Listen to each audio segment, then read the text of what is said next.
কি নিতে হবে ওটা? এটা একটু ভালো করে নাও, এটা আমি কোনো রকম হাতে একটা বানিয়েছি, বানিয়েছে। নিজে বানিয়েছি। হাতে বানিয়েছো? দেখাও দেখি, দেখাও কি লেখা আছে এর মধ্যে। সুকান্ত ববি। সেটা দেখাই যাচ্ছে না, দেখাও। দাঁড়াও, এই যে দাঁড়াও দাঁড়াও, ভিডিওটা সবে শুরু হলো। Let's countdown. হ্যাঁ, এটা ছিল আমার বিয়ের দিনের সকালের ভিডিও। সকালের যে বিধি রিচুয়ালসগুলো থাকে তার আগে আমি সময় বের করে চলে গেছিলাম একটু ফটোশ্যুটের জন্য। অনেক দিনের ইচ্ছা ছিল, আর আমার শখ ছিল আমি এই সর্ষে খেতে শ্যুটটা করব, ফিলস লাইক ডিডিএলজে। সবাই 90s কিডসরা ডিডিএলজের সাথে রিলেট করতেই পারবে। তো নিজেকে একটু হিরোইন ফিল দিতে আর সেই মনোরম দৃশ্য, মনোরম সুন্দর অপরূপ সুন্দর দৃশ্যগুলোকে উপভোগ করতে আমি চলে গেছিলাম আমাদের মধ্যমগ্রামেরই ক্ষেতের সাইডগুলো। সবাই আমাকে জিজ্ঞেস করেছিলে এই লোকেশনটা কোথায়। যারা মোটামুটি শ্রীনগর 3 নম্বরের ভিতর দিকে থাকো তারা হয়তো চিনতে পারবে, চৌমাথার ওই পারের লোকেরা হয়তো নাও চিনতে পারো। তো অনেক খোঁজাখুঁজির পর এই ক্ষেতগুলো খুঁজে পাওয়া গেছে। আগে আরও বেশি ছিল, বাট যেদিন আমি শ্যুট করতে যাই সেদিন না কেমন লাগে তোমার ভিডিও করতে? ছিল, তাও ওই যতটা করা যায়। হ্যালো, এখানে ওরা আমার ফিডব্যাক নিচ্ছিল আমার কেমন লাগছে। অবভিয়াসলি ভালো লাগছে, ফটো তুলতে বা ভিডিও করতে আমার কোনো দিনই বিরক্ত লাগে না।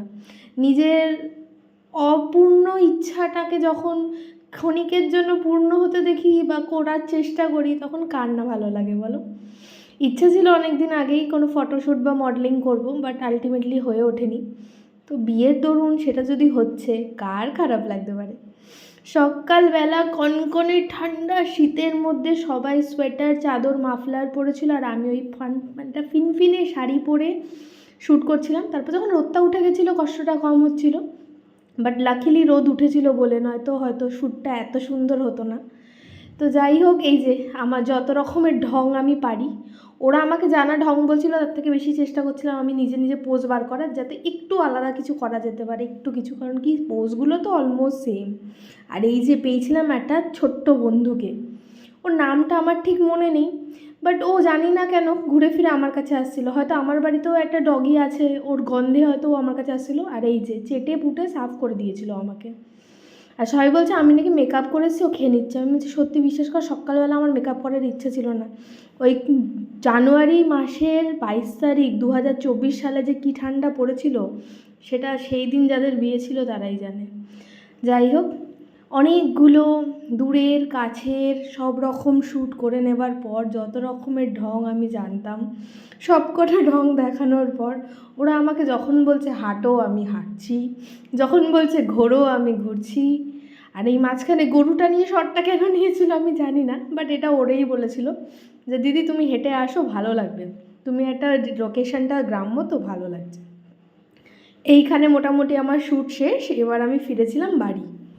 এই যে আমার স্কুলের বন্ধু, ও আমাকে ভাষণ বলবো না, ও আমাকে নলেজ দিচ্ছে যে আফটার ম্যারেজ লাইফটা কীভাবে কাটাতে হয়। আর পাশে আমার কলেজের ফ্রেন্ডরা সেটা শুনে হাসাহাসি করছে।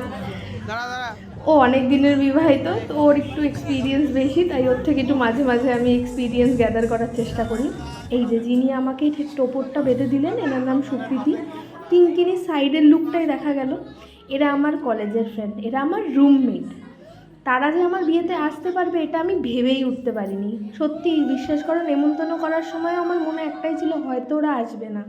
একটা ভিডিও আজকেই পোস্ট করেছি, জানি না তোমরা সবাই দেখেছো কি না। ভিডিওটা ওরা যখন এসছে ওটা আমার কাছে সারপ্রাইজ ছিল, আমি কেঁদে দিয়েছিলাম, এতটাই খুশি হয়েছিলাম।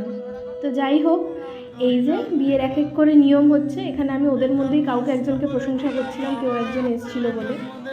আর এই যে আমার কাকা আমার বৃদ্ধির কাজগুলো করছে। এখানে বিয়ের যা সকালে টুকটাক নিয়ম সেগুলো কমপ্লিট করে আমি চলে গেছিলাম শাঁখাপলা পরতে। তো শাঁখাপলা পরে এসে তারপরে বসেছিলাম গায়ে হলুদের কাজে। তো গায়ে হলুদের সিরিজটা আমি আবার আনবো, এটা ছিল বিয়ের 3rd সিরিজ, বৃদ্ধি সিরিজ।